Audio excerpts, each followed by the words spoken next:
Om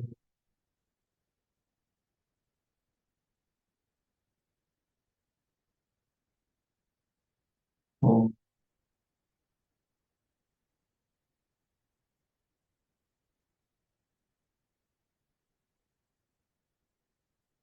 You can sit in the front. Om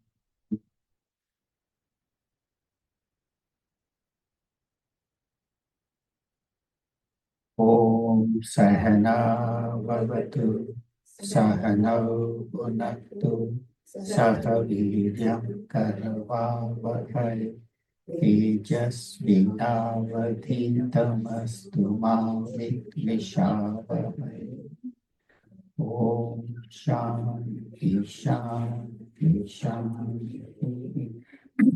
समस्त जन कल्याणे निरतं करुणामयं नमामि चिन्मयं देवं सद्गुरुं ब्रह्मविद्वरं सद्गुरुं ब्रह्मविद्वरम् ॐ पार्थाय प्रतिबोधितां भगवता नारायणेन स्वयं व्यासेन ग्रथितां पुराणमुनिना मध्ये महाभारतम् अद्वैतामृतवर्षिणी Bhagwati अष्टादशाध्यायिनी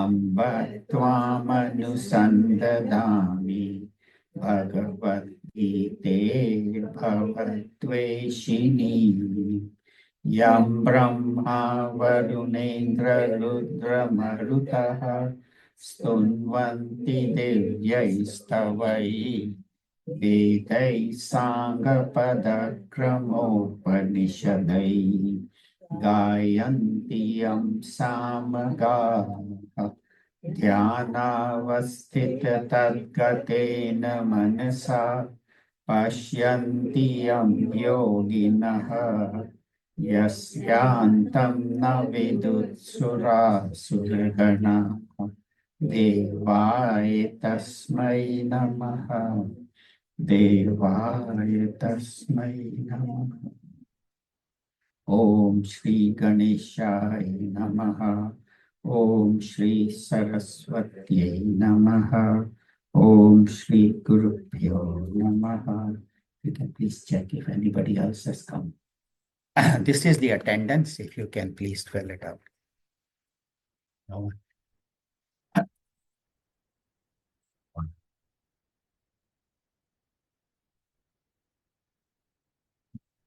Ten for you. I think they might be in the drawer. So today we are going to start chapter 3, Karma Yoga. So before we start, we found the pen. I'd like to ask the students, welcome today. Your teacher is out of the country and the substitute had to go out of town. So can you tell me what you think is Karma Yoga? I'll also ask the adults. What is your definition of Karma Yoga? Thank you.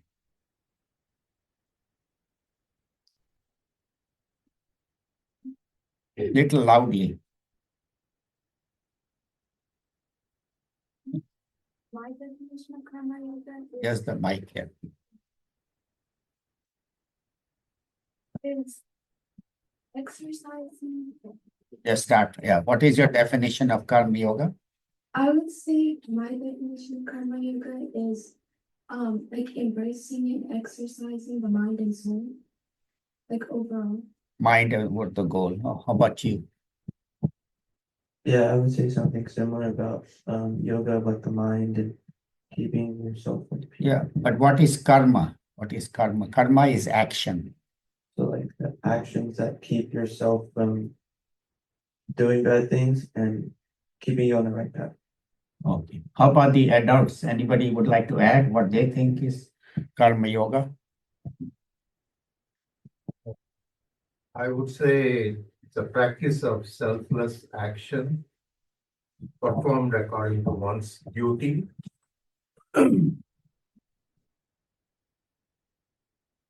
Can you hear me? Yes.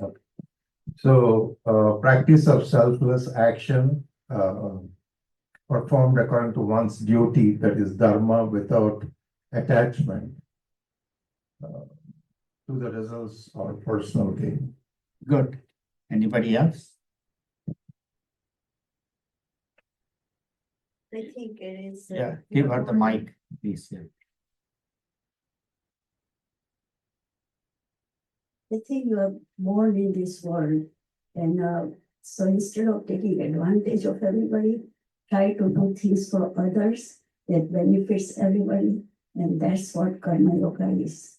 Very And good. it's more selfless activity. Uh-huh. Thank you. Yeah, so basically, I'll just summarize in 4 or 5 steps what Karma Yoga is. I think some of you have covered it very well. So karma means action. So today we are starting 3rd chapter, Karma Yoga.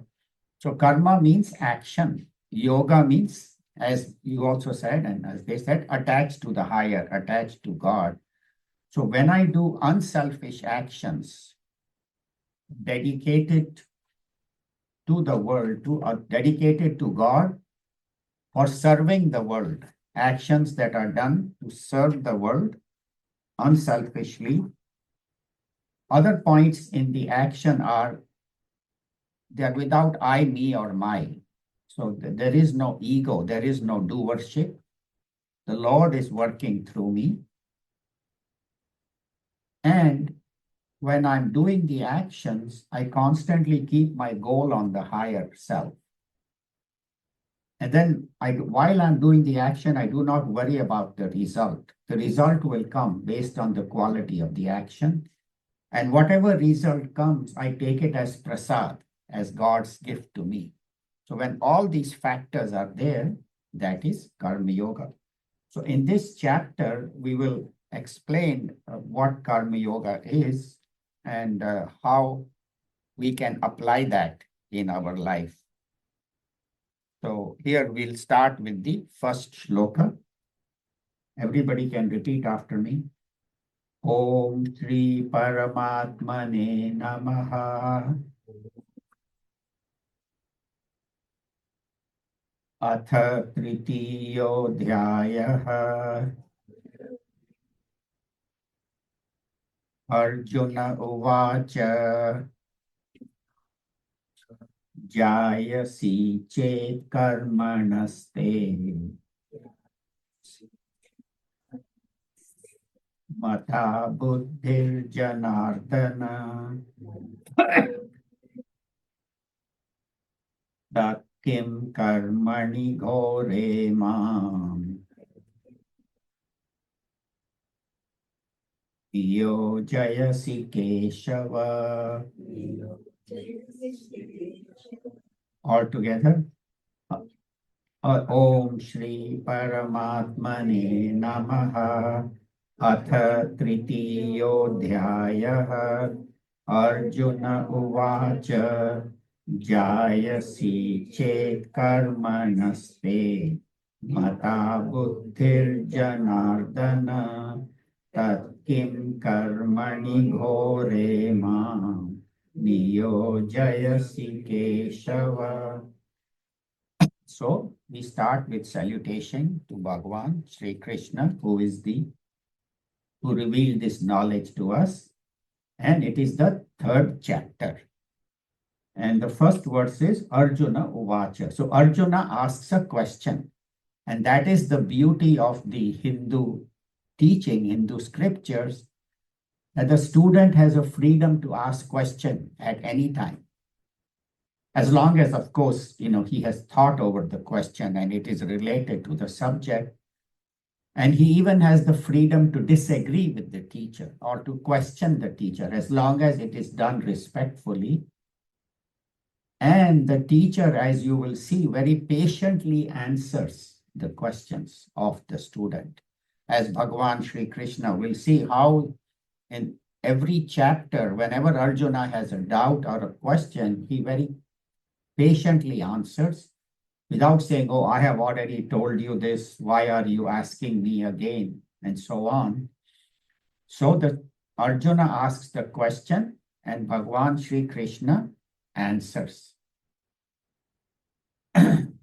So in the beginning of the chapter, Arjuna Uvacha, what does he say? Third chapter, first shloka. As long as you can see the board, all of you can see the board also. Okay, everyone can, right? Yeah. So Arjuna Uvacha, Arjuna spoke. And what did he say? Jayasi chet karmanaste. Jayasi means superior, chet means in case, karmanaha, then karma, superior than karma, te mata, your opinion is buddhi, Janardana. Janardana is one of Krishna's name. So he says, O Janardana, O Bhagwan Sri Krishna, if you think that buddhi is superior to karma, knowledge is superior to action, and that's what in the second chapter Bhagwan had indicated, that after summarizing, as we know, the first chapter is Arjuna's confusion. In the second chapter, Bhagwan Sri Krishna first tells him what is his duty. First, he gives him the highest knowledge that we are all Atma, we are all the self, the consciousness, the Om. That is who we all are. That is our true nature. So we never die. The body perishes, but we never perish if we identify with the Atma. If I say I am the body, yes, we will perish. But the teaching of Bhagavad Gita and the Vedanta is that you are in fact the Atma, the self. In fact, we all are that one consciousness which is appearing in everybody. Just as from one gold we make different ornaments, and ornaments are nothing but gold. Ornaments are nothing but gold, same way as we have appeared from the divinity, from God, we are all nothing but that divine presence. And that we should never forget. Please sit so you can read the board. If you can scoot over so you can read this board. So we should never forget that I am that divinity. That is my true nature. Bhagwan is working through me, and I am not separate from God. So that we have to understand. So in the second chapter, Bhagwan talks briefly about Karma Yoga and then about the path of knowledge. And the idea is that in the second chapter, Bhagwan Sri Krishna has summarized the entire teaching of the Bhagavad Gita in the second chapter. And then from chapters 3 to 17, he will explain in detail what the teaching of the Bhagavad Gita is. And then in the 18th chapter, he will summarize. So Arjuna in the third chapter has heard the second chapter. So we can see he's an attentive student. But he is still not very clear because, the teaching has just started. Third chapter is virtually the beginning of the Bhagavad Gita. So he says, Jayasi chet karmanaste mata buddhir janardana. In the third chapter, in the first shloka, he says, if you think that the path of knowledge is superior to the path of action, buddhi and karma, those two are mentioned in the first line. So the path of knowledge is superior to the path of action. Tat kim karmani ghore mam. Then, tat means then, kim means why, karmani ghore mam. Karmani ghore means in this terrible action, mam niyojayasi Keshava. O Bhagwan Krishna, mam niyojasi. Why are you putting me in this terrible action? As we can see, the Bhagwan Sri Krishna is telling Arjuna to fight. And Arjuna thinks in the first chapter that by my fighting, I will be killing so many people. And which is true. War is for, war, the result of war is killing, is death. But we have to remember that this was, and he said, just for this little kingdom, I do not wish to fight the war. So Bhagwan is telling him, you are not fighting for the kingdom, you are fighting for dharma, for the righteousness. Just as if there is two parties in a conflict and one is evil, one is corrupt, one is dishonest, and if they come to power, then the good people will suffer and dharma will be on the decline. Good. If the leader is corrupt, the people automatically say it's okay to be corrupt, it's okay to cheat, it's okay to be dishonest.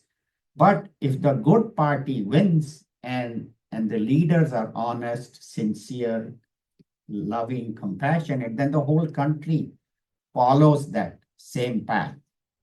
So the leader often decides what will happen to the country, And so Bhagavan is telling him that Pandavas were on the side of the good. They were on the side of good, truth, honesty, sincerity. And the Kauravas were evil. They were corrupt. They were dishonest. They had cheated the Pandavas out of their kingdom. They tried to kill them. And the country was all going down because the rulers were corrupt. So Bhagavan is telling him that it is your duty. And they tried peacefully to talk to the Kauravas, but the Kauravas were not ready to listen, and they were not ready to even give half the kingdom to the Pandavas, which was the Pandavas' right. So Bhagavan then tells Arjuna that we don't have a choice. We have tried to make peace, but these people are dishonest. And your fight is for dharma. You're fighting for the right cause. You're not fighting for land. You're not fighting for your personal glory. You are fighting for dharma, for the right conduct.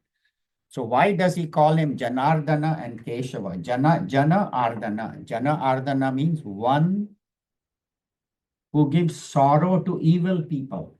So Bhagavan's Krishna's one of name is Jana Ardana. As we know, Bhagavan appeared on this earth to remove evil. He says later on, Paritranaya sadhuna vinashaya cha dushkritam dharma samsthapanarthaya sambhavami yuge yuge. Bhagavan says in the 4th chapter that I have come to earth to remove the evil and to establish dharma.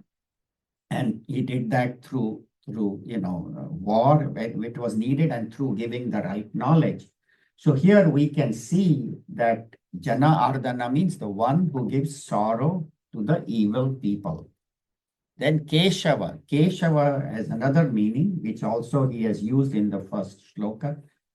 Keshava means one, he had very beautiful curly hair. So Kesha, beautiful curly hair. Second Keshava is, if you divide it, it is Ka, Isha, and Va. Ka means Brahmaji. Isha means Lord Shiva. Va means Vishnu. So Bhagavan Shri Krishna was a manifestation of the Supreme, who was the creator, sustainer, and destroyer. The Supreme Consciousness has appeared on earth as Bhagavan Shri Krishna. So we should be blessed that we have an opportunity to study the knowledge revealed by Bhagavan himself. And as we said, Arjuna was still in the ego aspect, where he was thinking that I am fighting for my kingdom. And Bhagavan says, you are not fighting for your kingdom. You are fighting for the benefit of the entire country. Just as a soldier, when he has been trained in the army and has for 10, 15 years, the country has trained him and given him place to live and food and everything. But when war is declared and the enemy attacks us, the soldier cannot say, I have no problem with the enemy. I'm not going to fight. If you have been trained as a soldier and you have been given the right training and the country has taken care of you for 10, 15 years, then when the duty calls and when the evil people are attacking, then it is the soldier's duty to fight. So that's what he's saying. It's not you, it is for the country. And Ghora means he thought this was a terrible action. War is terrible, but there was no choice. So that's why he's thinking that I'm being given a wrong path is confusion. Then Arjuna also thought that there are two separate paths. One is path of knowledge, one is path of action. And either I pick the path of action or I pick the path of knowledge. But Bhagwan will explain to him, and has to some extent in the second chapter, and will explain further that they are not two separate paths, they are serial. What it means is that when I start my spiritual journey, I should start with Karma Yoga, with doing actions unselfishly, dedicated to God, without I, me, and my. So, actions for the benefit of society. They should not only be for my benefit, but for the benefit of society. And we can see examples of so many leaders, Mahatma Gandhi, how he worked, and how Martin Luther King worked, Nelson Mandela. We can see all these great leaders, they devoted their life to the service of mankind.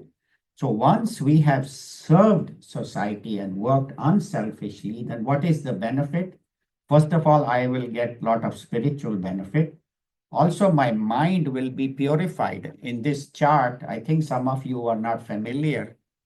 I'll just go over this BMI chart. So BMI stands for body, mind, intellect. So I think I am this body, and I have a mind and intellect with which to function, which is true.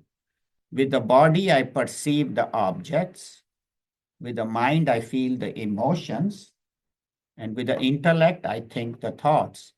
And vasanas are my tendencies which make me work, good or bad. My tendencies, my habits. And Om is God. Om is God's presence. So everyone has God, divinity within. So the goal of life is to work towards Om, towards God. So he's telling him that through serving, when you serve the world, your vasanas will be reduced. Your selfish tendencies will reduce when I'm giving and I'm sharing. And as I reduce my vasanas, then my mind is ready for knowledge. So the knowledge works better when my mind is pure, and then I'm able to connect with God. So in a pure mind, the knowledge stays. So the goal of life should be to purify my mind, remove anger, greed, jealousy, hatred, and make my mind unselfish and serving. And when my mind is purified, then when I get this knowledge, then the knowledge works. So it is serial. You serve the world, you become unselfish, work with love and compassion, then the knowledge will become clear. It's like milk, if the container is very dirty and you put milk in it, the milk will get spoiled. You have to clean the container first and then put milk, then the milk will remain. So we have to always clean our container, the mind, through unselfish actions, reduce our vasanas, then God can talk to us. So that is the serial. So example they give is like, I'm in school, say I'm in middle school, 7th, 8th grade, and I want to go to college. And I say, I don't want to do high school. I directly want to go to college. Will that work? No. Person in middle school has to do high school. After high school, he has to go to college. So the second step is the must. So same way, but on the other hand, a person says, after middle school, I will only do high school. I will not go to college. Yeah, you can then take an ordinary job, take in some, but if you really want to progress, really high in life, after college, you do post-graduation, whether it's law or engineering or medicine or computers, and then you can, progress and help a lot more people. So it is serial, it is sequential. So from middle school, I go to high school, I go to college, and then I progress on. So same way with Karma Yoga, I purify my mind, make my actions unselfish, and then get the highest knowledge. Or like on a rocket, a rocket has been released in a spaceship, and the rocket has a first stage and a second stage, right? So the first stage will take the rocket up to, say, 100 miles, almost beyond the Earth's atmosphere. gravitation. And then it releases, and the first rock stage falls to the earth, and then the second stage takes off and then goes to the moon or Mars or wherever the goal of the space mission is. But if somebody says, I don't want the first stage, I directly want to go to second stage because second stage is taking me to the moon. You can't do that. The first stage is required to go to a particular height, and then the second stage will work. Or somebody says, I only want first stage because that is important. Then again, first stage, yeah, it'll take you to 100 miles, but will not take you to the moon. So here, both are required. Service is required and knowledge is required. So that is the first verse. I think I just want to remind the students at the end, I will ask you to comment on what we have studied. So please listen carefully. We'll do sloka number 2. Vyamishreneva vakyena buddhim mohayasiva me tadekam vada nishchitya yena shreyo hamapnuyam. Together, Vyamishreneva vakyena buddhim mohayasiva me tadekam vada nishchitya yena shreyo hamapnuyam. So Arjuna asks a second part of his question, where it shows that he's still confused. Even though he has heard the second chapter, he's still not confused. He's still not clear about what Bhagavan is teaching him. Because again, we said it is the beginning. Vyamishreneva vakyena. Vakyena means words. Vyamishrena, confusing words. There are confusing, perplexing words.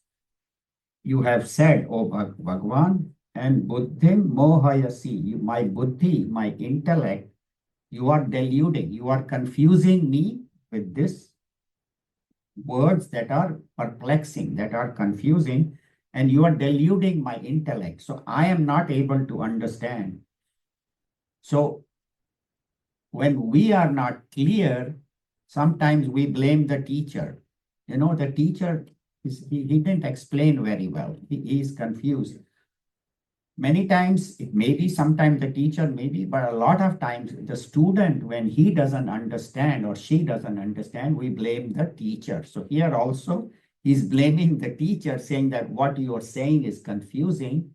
I'm not able to understand. Tad ekam vada, then tell me one thing, nishchitya, having clearly decided, you tell me one thing. Should I take the path of action or should I take the path of knowledge? Which one is superior? You tell me one, and yena, by which shreya aham apnuyam, by which I may get shreya, I may get what is best.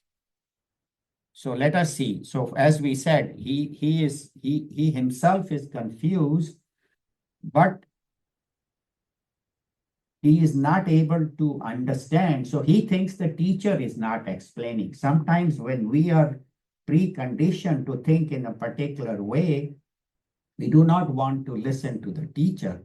There's a very beautiful story about Swami Chinmayananda when he had started his teachings and he was traveling through the US in different cities, wherever people would invite him to talk. And there was this lady who was so many people were inspired, as I had said last time. He started with 4 students in Pune, in India. And by the time, in short while, thousands of people were attending his lectures in India. And here it would be 500, 1,000. It's a lot of people would attend. So this one lady was so inspired. She says, Gurudev, I'm so inspired. I want to study more, this knowledge. He says, very good, very good. She says, but I want to come and live with you in Bombay and study with you there and then travel with you and all that. So Gurudev says, you want to travel with me and you want to come and live in Bombay, but don't you have two children, small children? She says, yes, I have two small children. And you have a husband? He says, yeah. So he said, who's going to take care of the husband and the children? Even though her goal is to study Vedanta, but he says, you are not ready yet. What you should do, take care of these two children, educate them, put them through college, get them on their career. And then after that, if your husband is okay with it, you come and live with me in Bombay, you can study. So she said, that will take so many years. So what should I do in the meantime? He told her, start Bal Vihar. Start Bal Vihar classes wherever you are and teach not only your children, but teach other children. And while you are teaching, study yourself. You know, Gurudev had a lot of books.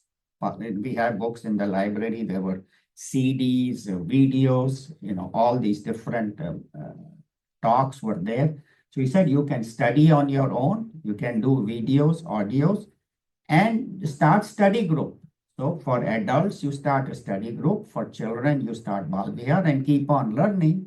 And that way you will continue to grow. And then you can.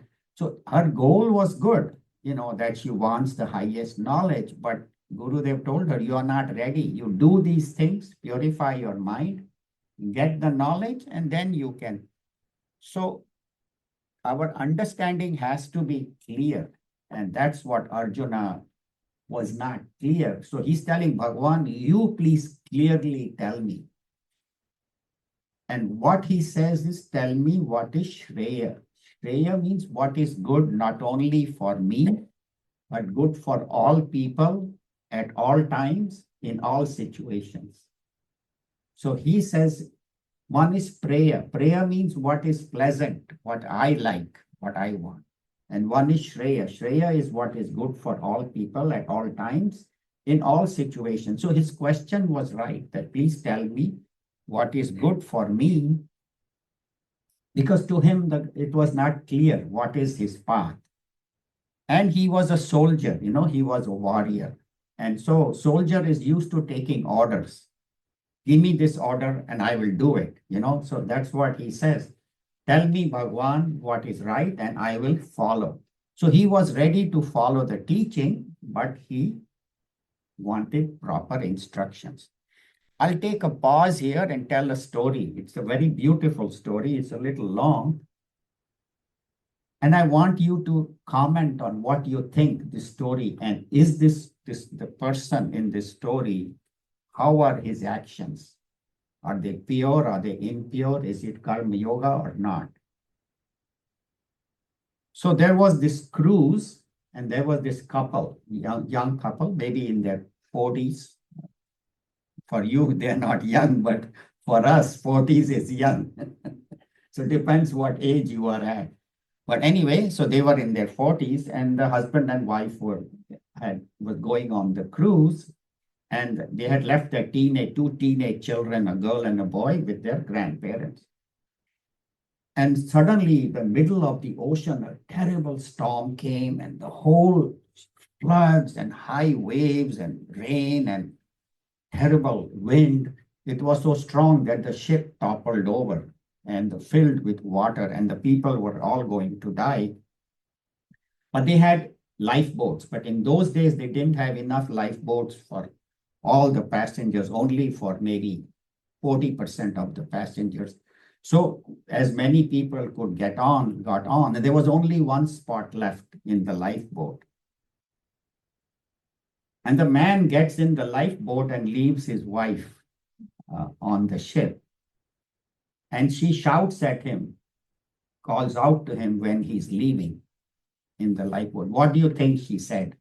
I'll ask the students first. What do you think she said? How about you?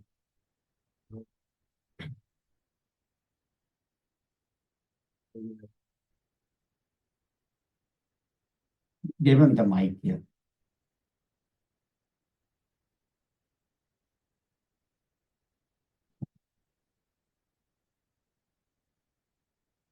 She said like, yeah, take care of the kids. Take care of the kids. Okay, how about here? Yeah, I would have to agree. She probably said something like, take care of yourself or take care of the kids. I would say I agree with that too, but initially I thought she would like insult him and say like, oh, switch spots with me or something. Loudly, she would insult him and what? Like say like, switch spots with me. Yeah. Switch spots with me. Like, Switch spots with me. How about the others? Yeah, initially I had to be like, oh, don't leave me behind. Was she angry with him, you think? I feel like she probably wasn't angry with him. I feel like that's probably what the story was trying to say, like she's willing to let him live instead of her living instead. Right there.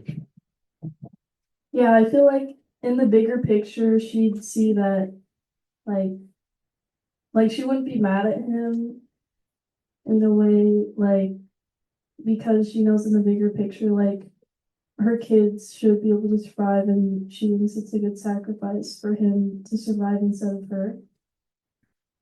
Very good. Any of you, anything else you would like to add? How about you? So I think, okay, so that's your opinion. So I'll tell you what happened. So then he went in the ship, in the boat, and she died in the ship. The ship sank and she died. And he went and he took care of the children, helped them, to grow up. And the children resented him. They were very angry with him that you left our mother on the ship and you came, you were so selfish. The daughter was older and she never, forgave him always. And he took care of them. He put them through college, he got them educated and, all that. And then by that time he got old, by the time they had started their careers, and he died. And the daughter and the son always resented the father that our mother, couldn't come and he came. So after he had passed away, the children, they clean up the house, the parents' house. So she went there and she was getting rid of all the old furniture, all the old material to sell the house. And all the old papers she was shredding, unnecessary papers, and only the important papers she was keeping. So it took her a few days. And finally, she found his diary, that he had kept throughout his life. And in the diary, he had written that the reason they were taking the cruise because she only had a few months to live. She had terminal cancer. So she only had 3 months to live. So this was going to be their last cruise, their last opportunity to be together. And she told him, she said, look, I have very little time to live. You go ahead, and most of you were right, actually. Instead of hating, she said, yeah, take care of the kids. So the last word she shouted to him was, take care of the kids. Because I cannot, if I go back, I only have 3 months to live. They'll have to take care of me. But I would, and he writes in the diary, he says, I felt so sad that I had to leave you. I wish I could have drowned in the ship with you and we could have drowned together. But for duty for the kids, I went back. But he never told her or the kids. Why? Because they would not believe it.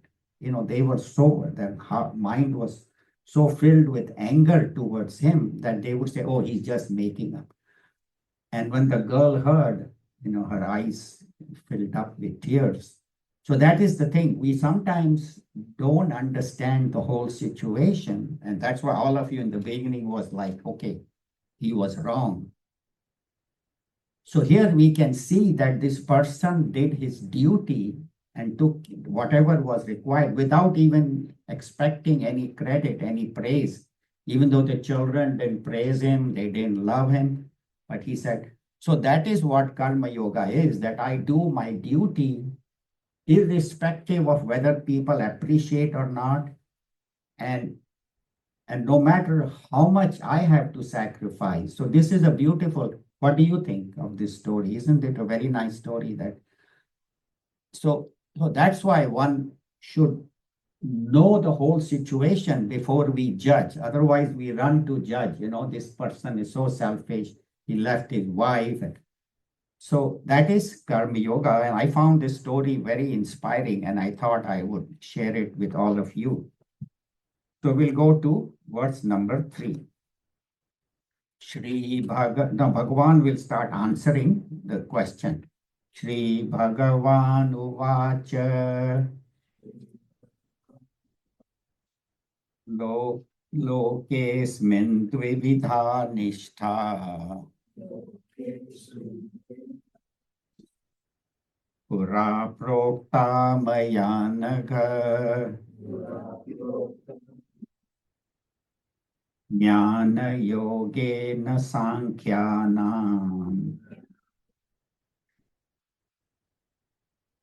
Karma Yogena Yoginam.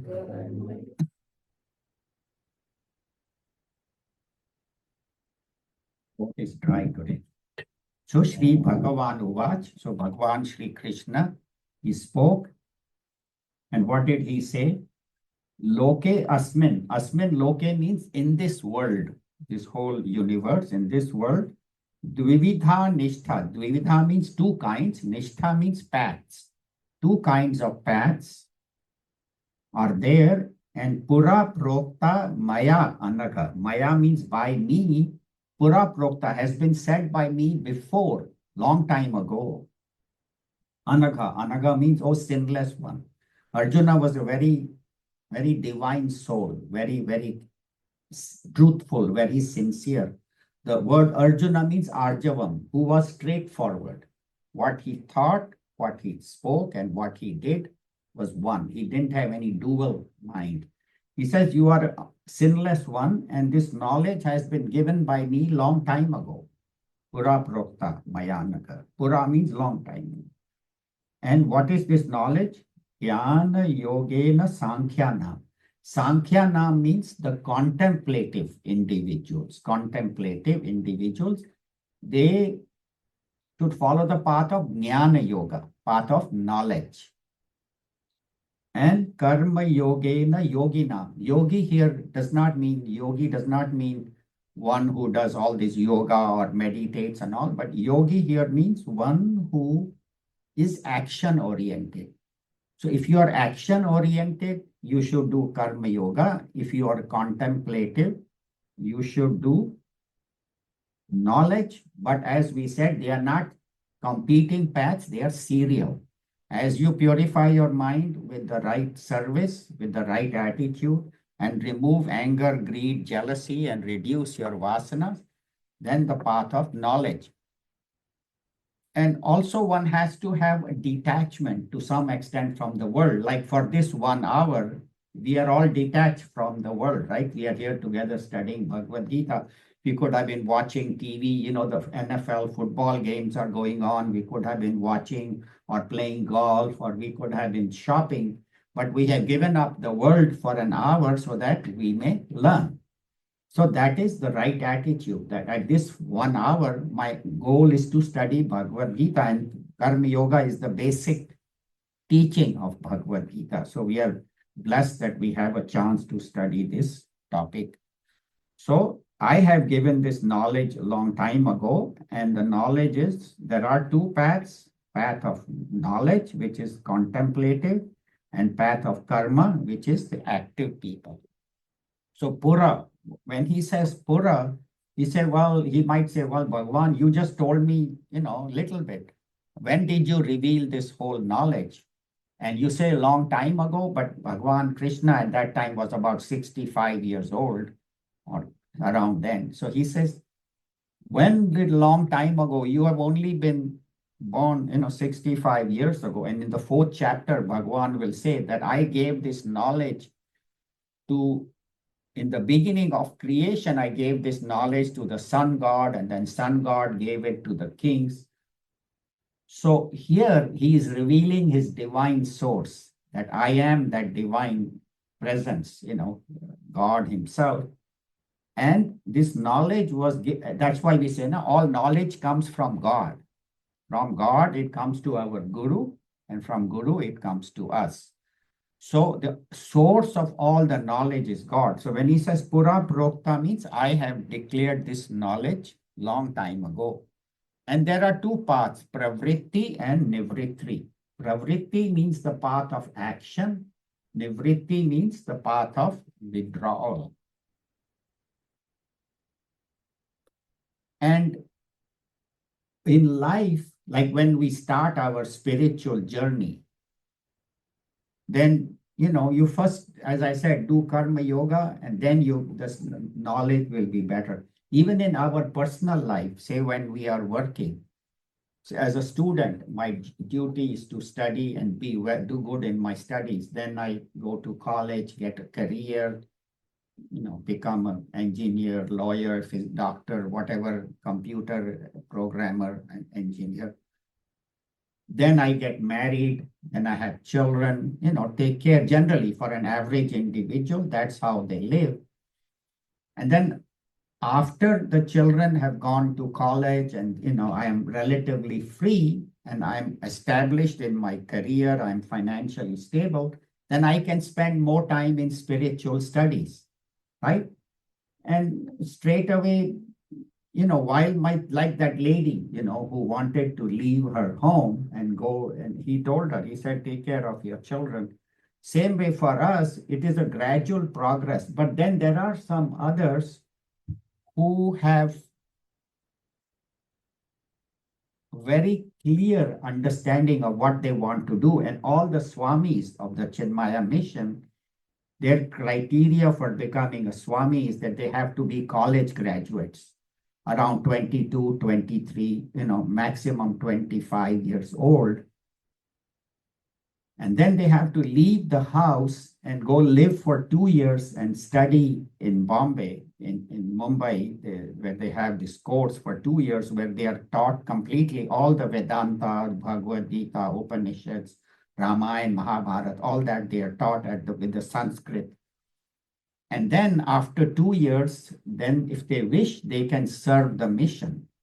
So these people have no interest in getting married, no interest in a career, a job. Some of them maybe, I think up to age 30, they take them. Some of them may even be like one of the Swami Ishwaranandaji who comes here from LA. Some of you have heard him. He was an engineer. He was working in a company, had a very nice job. And he heard Gurudev. He was not married. And he heard Gurudev and he said, I don't want this life of marriage, children and all. I want to join the mission. So these people in their 20s, they have already understood that my goal of life is not to have children, not to get married, I want to serve, learn for my own growth and to serve society. And all the Swamis who are running the Chinmaya mission, there's, as we said, 300 centers. And all the bigger centers, they have Swamis who are, orange clothes and who are teaching. And then some places where they don't have Swami, then, a person like me, somebody, they ask to do the classes. So these people, they spend their whole career first in their own spiritual study. They keep studying Upanishads, all the advanced texts, Brahma Sutras, and they teach. So if you have that much detachment where you don't want career, you want spiritual, then you can do at the age of 25, 30. But for the majority of us, it is a gradual progress. We study, we get married, have children, and then when they are settled, then we can go on this path. So one is path of pravritti, means action. For the majority of us, nivritti are the few people who, even at youth, they know very clearly. And there's about 300 to 400 such swamis and other teachers who are there, more than that now, who are teaching everywhere, and every 2 years they have 60 students who graduate, and majority of them study. So that's what you said, that depends on your mental status. And that determines what we should do. Should you take the path of knowledge or take the path of action? And even if you take the path of action, do with the Karma Yoga attitude that I'm doing, even whatever I'm doing, if the mother is taking care of the children, I'm cooking for God. If you're working in a company and you're dealing with other customers, the customers are God, like that. A doctor, every patient that comes to him or her, God himself has come. So with that attitude, when you work, then your actions become pure and then you can progress spiritually. And as we are working, we're not saying that you shouldn't study. And that's why all of us, those who are here, adults, we're all studying. We are studying Bhagavad Gita, we are studying Upanishads. We have classes throughout the week, Sunday to Thursday. And most of the people here do attend classes. So we have study groups. So the point is that as you are working and taking care of your family, taking care of people, keep on studying and growing. But there are some who don't need to go through this path. And an example is Raman Maharishi. Raman Maharishi never studied, never went to a teacher, never did Karma Yoga, but when he was a teenager, he was already going into deep meditation. He would go into meditation, he would be lost, samadhi, where he didn't know where he was, and he would stay for hours in samadhi. And finally, he left his home.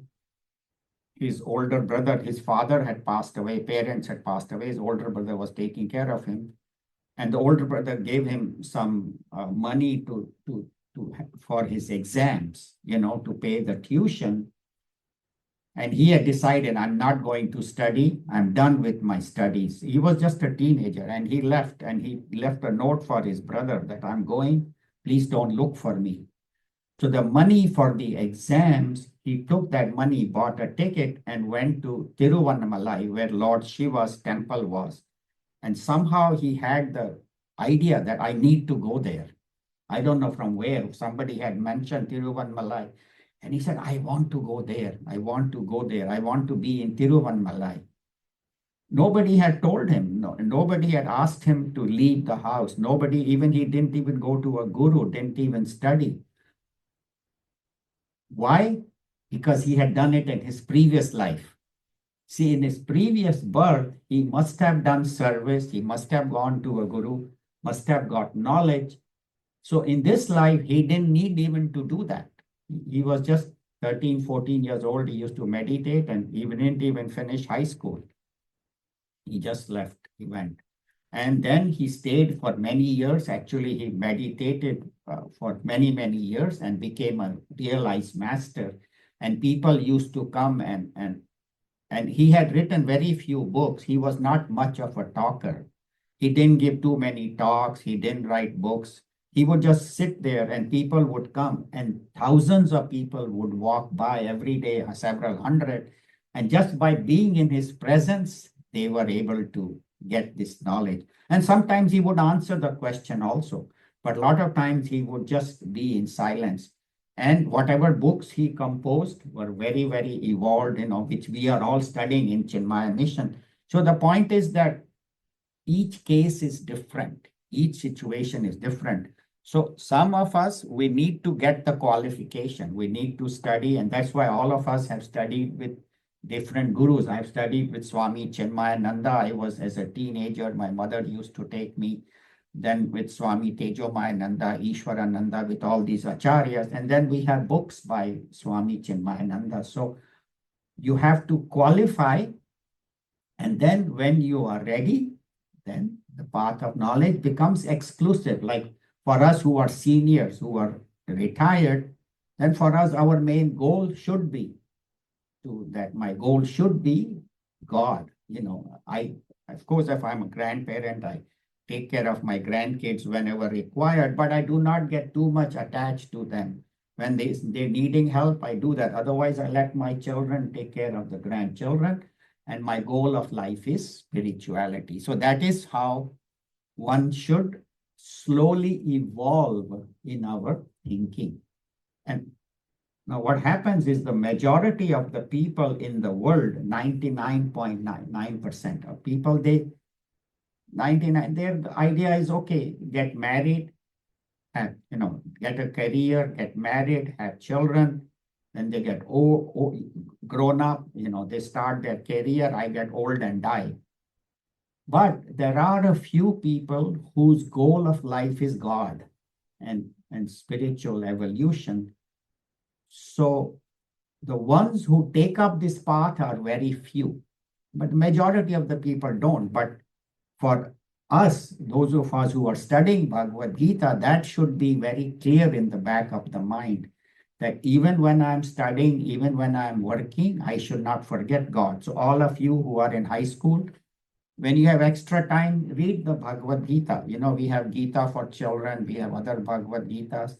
When you go to college and when you start your career, don't forget that my main goal of life is God, and that should be the main goal of everybody. And every human should have the goal that my goal of life is God, and does not mean we have to leave our career, but as you are doing your career, don't forget that. Spend some time every day in spiritual study, even 20 minutes, even half an hour. And ultimately, as we get older and our responsibilities to the family become less, then exclusively our goal should be God. And so that's the message of these 3 shlokas. Again, it will be explained further by Bhagavan Sri Krishna in the subsequent shlokas. He will explain more of what is Karma Yoga. And he says, your duty you must do. And he's not telling that, as Swami Chinmayananda told that lady, you must do your duty to your children and husband before you decide to leave, but slowly evolve.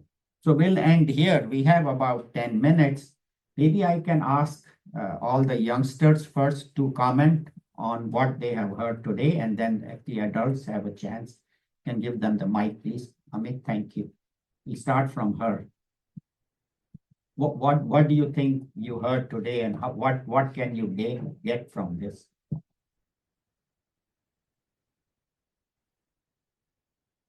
Just 1 or 2 sentences, whatever. It don't have to be a thesis.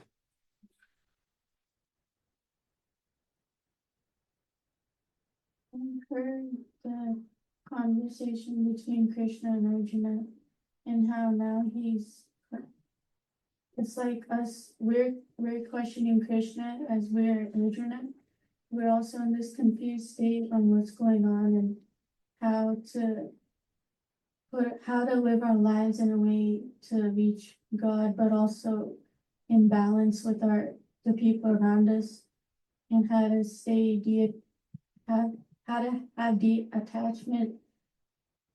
detach from materialistic things and attach to the higher.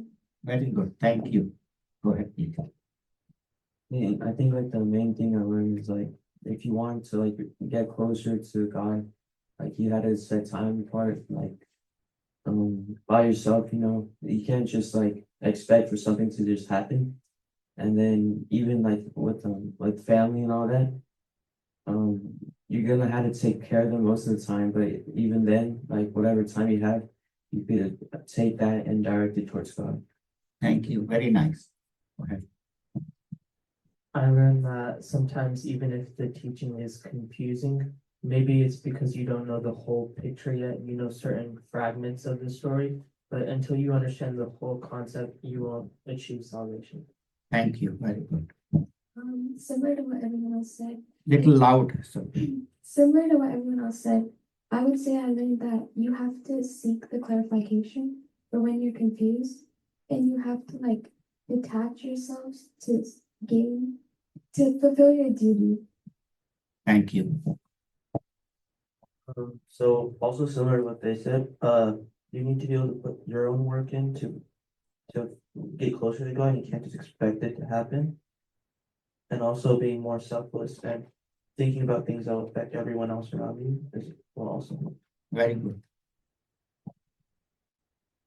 I think what I took out of this the most was the story about the cruise ship, because it taught me a lot about how you have to understand an entire situation in the context of it rather than just look at the separate details. And that like applies a lot, like as Ishan said, to understanding God as well. Very, yeah, I love that story. I thought it was so very touching, very powerful story. Yeah, thank you. I think the two paths are like, I think that was really important because they are like the path of action and the path of knowledge are not separate, but you have to do them together. Very good. Thank you. Thank you, please. What I learned from today was kind of using your putting milk in like a clean container example. You have to do good actions to keep the mind like clean and pure, and kind of piggybacking off what other people said. Doing your duty, it can be different depending on the context of the situation. And you should always try to understand people's point of views and why they take certain actions. And yeah. Thank you. Very nice. Very good comments. How about the adults? And also we can unmute the Zoom, please. People on Zoom, we will unmute you if you would like to add anything. In the meantime, anybody in the audience about Krishna or anybody else would like to talk?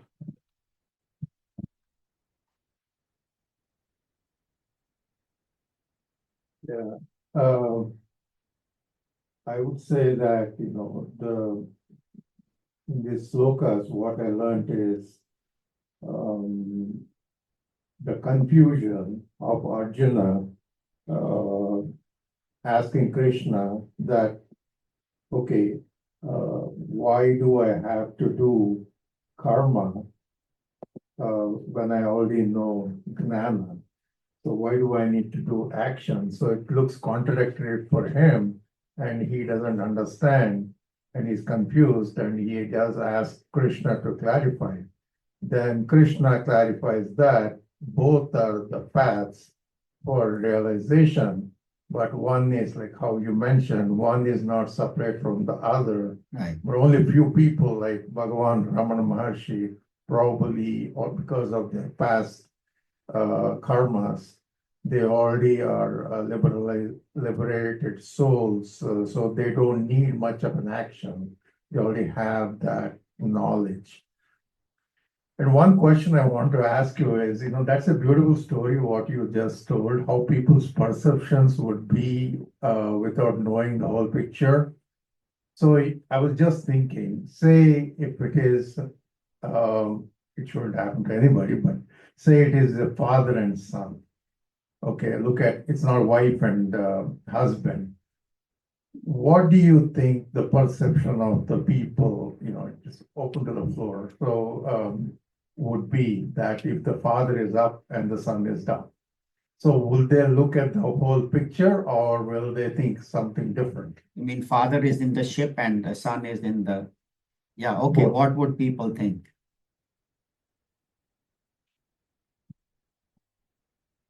Just to be clear, it's the father is like drowning on the ship and the son made it onto the boat safely. Right. I think the first like perception for people would be like, oh, the father sacrificed for the son. Right. What else? Anything? Yeah, I agree with what she said.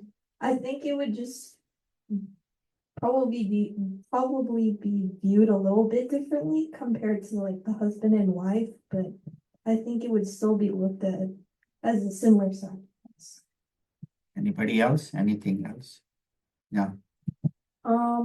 Yeah, I think people would view it more understandingly. They would have more sympathy for the son, and like parents are like considered to be protective over their children, so I think it'd make more sense that the father sacrificed himself for his child. Right. And the father would think that, say, if I've lived half my life, or most of my life I have lived, and the son, maybe he's a young man, say in his 20s or so, he has his whole life ahead of him. So yeah, so that's how I think it should be viewed. Right? I think the natural bond probably, Right. I would do that automatically without thinking will do that. Right. So parents, naturally, it is their natural tendency to sacrifice for kids. There is examples when there is a famine or some people are very poor and the mother is there and there are two children and they have only enough, say, they only have 2 pieces of bread or 2 chapati or something, she will not eat, but so that her children may. So it's that not normal. Or if anytime you find in Indian homes, the mother will always eat last, after everybody has taken, because she has this natural tendency to sacrifice. Does not mean that one shouldn't, but this concept of sacrifice is there for our children. So, and a lot of times people will, like, children have to go to college and the tuition is very, very expensive. It's 30,000-40,000 a year. So the parents will not buy a new car. We need a new car, but no, I'll manage with my old, I'll get it fixed and all. Things like that, may not be food, but that or a luxury vacation we were planning, which was going to cost 10,000 for the family. We won't go on vacation, put 10,000 for the child's education. So I think sacrifice comes natural for parents towards children. And children should also be willing to sacrifice for the parents, to do things for the parents. So I think if I might add a little bit to, Yeah. it just struck me when you said, mother gives roti. Like a long time back, I read a book called Codename God. It's by a theoretical physicist called Mani Baumick. give him the mic. Give him the mic, please. Long time back, I read a book called Codename God. Mhm. Maybe it's useful for people, I don't know. But it is by a theoretical physicist called Mani Baumick. Mhm. And he was in Bengal famine where his grandmother pretty much was on dying, and she had a piece of bread which she gave him, and she died because she didn't have food. But he survived as a boy, and he went to IIT in India, then came to UCLA and developed excimer laser, which is used now LASIK eye surgeries. Right.